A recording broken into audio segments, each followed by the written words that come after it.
Hey, everybody, and welcome back to Dev Influencers Podcast. I'm your host, Charles Max Wood, and we are in for episode number 2. Now, episode number 2, I want to talk about why to become a dev influencer. And the thing is that there are kind of 2 angles on this that I want to hit. So I'm probably going to wind up doing 2 episodes here. Now, the reason that I'm saying there are 2 angles to hit is that when I talk to people on these coaching calls, the strategic calls, when I get people on Zoom and I talk to them, I'm usually asking them just to start out. I'm like, why do you want to become an influencer? And usually what I'm asking them is, what do you want to do? Where do you want to be in like 3 years, right? And typically people are like, I don't know, right? They're like, well, I don't know, right? And the problem is that people don't really think that far ahead. And the issue that comes in is that then I ask them, okay, well, where are you at now, right? And so I start talking about it, and they're like, okay, well, I work for this company and I do this kind of work, so sometimes they're a team lead or sometimes they're, individual contributor, no value judgment there, right? I mean, there are trade-offs, right, to both. So we start talking, and as we get into it, what's interesting is that as we talk about where they want to go, it becomes readily apparent that they generally don't want to be where they're at in 3 years, right? So it's, I don't want to, have the same salary, same job, doing the same work in 3 years, or even have like cost of living raises be the only difference in 3 years, right? Some people, in 3 years that they might have something where it's like, well, I'll be getting out of this job, but I'll have cashed out all my stock options, right? Or something like that, right? Where they're expecting a big payout within a year or 2 or 3, right? And so that's something where, that's a consideration they're making, where they see, a time horizon under which they're going to have enough money to actually be able to afford, some freedom or some time or invest in something like a business, right? And so that sometimes that comes in, right? But for the most part, people just don't know, right? And so when I talk to people and I really push them, one of 2 things will happen. Either we'll start talking about, and so there are 2 tricks to this. One is you start going back a little bit, right? And it's like, okay, well, when you were a mid-level developer, where did you think you wanted to end up, right? What did you think senior developer meant, right? Or a junior developer, what did you think senior developer meant, right? And so a lot of times what happens is then they start saying, oh, well, I thought it meant that I'd be, contributing to the Rails core, or I thought I'd be contributing to the, to the open source in this way, or I thought I'd be writing code like this, or and so then we start getting into it, right? I thought I'd be a mentor to people in this way. I thought I'd be teaching classes. I thought I'd be this, that, or the other. Or the other thing that happens is, okay, well, let's say you wake up tomorrow, right? And you have all that money, right? Or, you wake up tomorrow and they lay you off and they give you 3 months severance, right?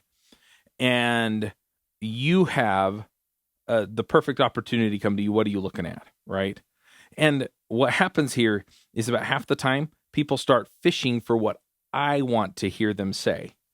And don't do this, okay? Because the problem is I want to get you to where you want to go. I don't want to get you to where I want you to go, because that's not going to make you happy, right? I want to get you to where you're going to want to go, where you're going to land, and you're going to wake up every day and go, oh, dang, I get to go do this again, and they're going to give me money to do this. I mean, this is dang cool, right? That's what we're talking about. In fact, I was talking to one of the folks I'm coaching, Scott, and we start talking, right? And he's working for this consulting company, and I'm like, well, where do you want to wind up in 3 years? That's the other question I ask. Where do you want to wind up in 3 years? And he's like, well, maybe I want to make courses, and maybe I'd like to have a series of videos, and maybe, and he's saying it in such a way like, maybe I could do this, and maybe I could do that. And finally I looked at him, I said, dude, stop BSing with me. I'm like, honestly, you're telling me stuff, and you're looking at me like you want my approval. I said, you shouldn't care what I want you to do. You don't want my approval, right? Because my approval doesn't mean anything. You're the one that has to live with this stuff. If you have to live with yourself every day, waking up and going to a job, right? What's it going to be, right? You're not going to see me every day. You're not going to see me when you show up to work every day, right? And so my approval is going to mean less and less every time you roll out of bed and go, I have to go do this dang job another day, right? I mean, to be honest, I have this full-time job that I'm working right now, right? And the reason is because I had sponsorships basically slow down in 2020 due to COVID and due to some other stuff. And, I keep going to that job because I got to pay bills for my wife and my kids. And the reality, honestly, is that I get up and I see my wife and my kids every day, right? And so, watching my wife stress out over the bills every day was enough for me to go get that job. And watching her not stress out over the bills every day was enough for me to hold on to this job until I know she's not going to stress out over the bills every day with me doing something else, right? So either finding sponsors or coaching or something else, right? And we're getting pretty darn close on the coaching, to be perfectly honest. So, that kind of approval, fine. But I don't live with Scott. I'm not going to see Scott every day. So my approval doesn't mean anything, right? It doesn't. It just doesn't. So I'm like, look, if you want my approval, that's going to mean something for a whole month. And then you're going to be like, why was I listening to Chuck?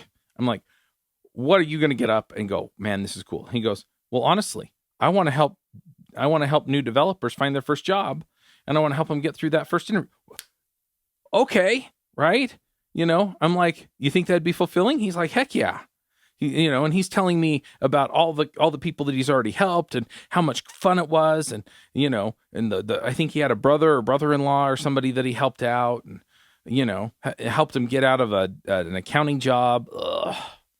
I have a brother's an accountant. I don't know how he does it, but, helped him get out of an accounting job and into a programming job. Maybe it was a roommate. I can't remember, but that kind of a thing. Right. And he's lighting up and I'm going, dude, I'm like, you have to do this, right? I'm like, whether or not you join the accelerator, you have to do this.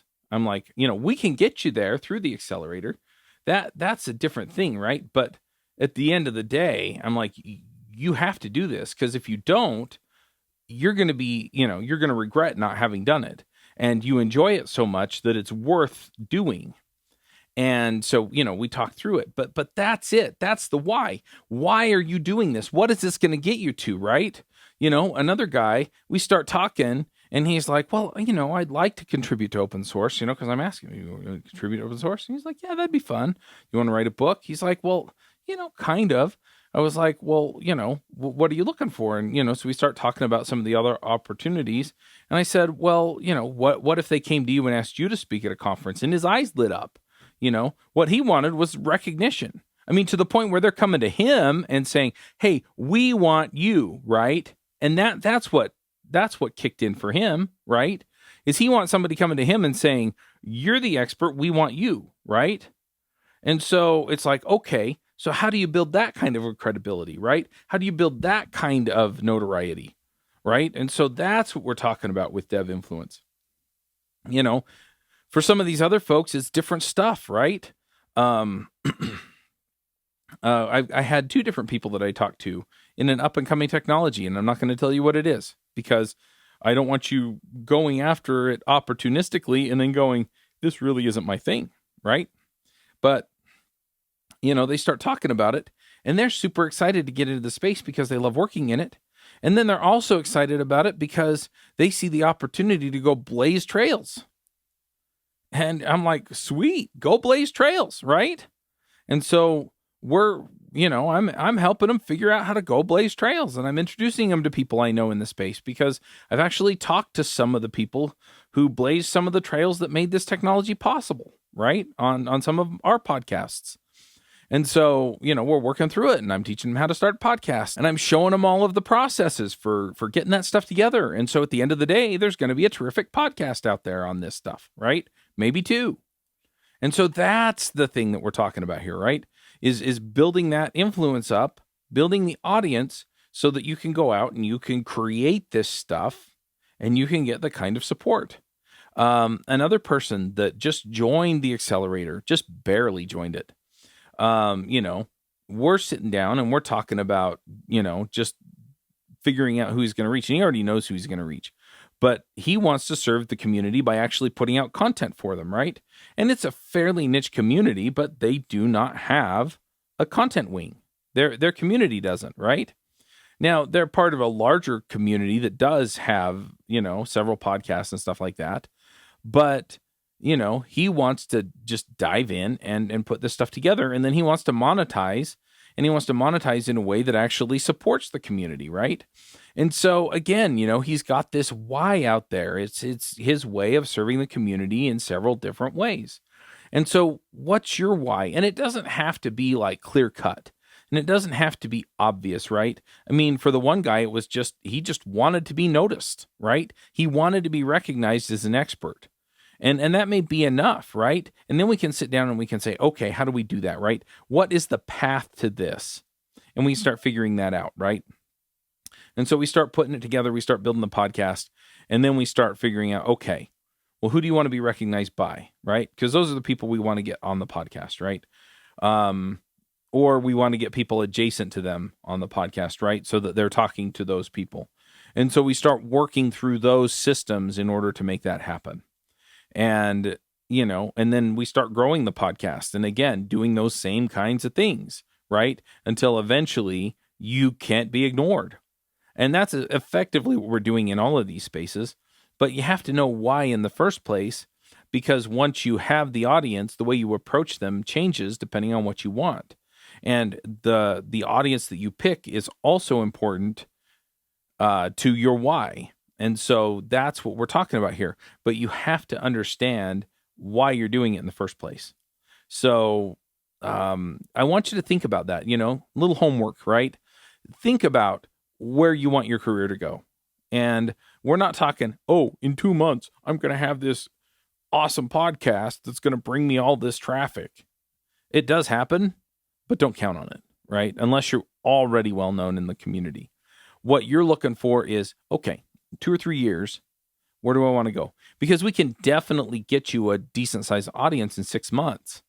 What we're talking about from there is, okay, how do we grow it and how do we parlay it into a community that is going to grow into a community that gets what they want from my influence and expertise, and in turn, an audience that can get me what I want from my influence and expertise. Okay.